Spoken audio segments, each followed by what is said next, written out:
Welcome to the Slop Temple. We pray this video helps. You begin by securing the app and the environment so nothing is lost. Backup app data and sync to cloud or PC, then enable developer options or the app's editing mode. This gives you required permissions. Once done, install the tools you'll need: an APK editor, a capable file manager, and a light code editor, and make sure versions match your device.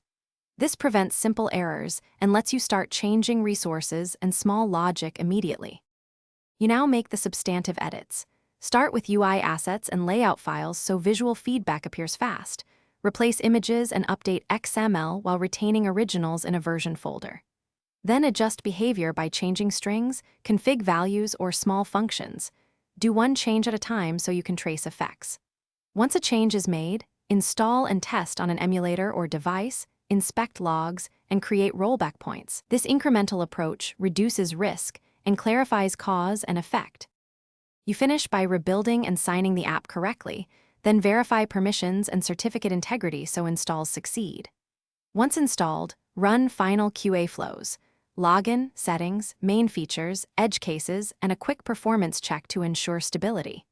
If things go wrong, stop and consult logs, restore your backup, and isolate the offending change.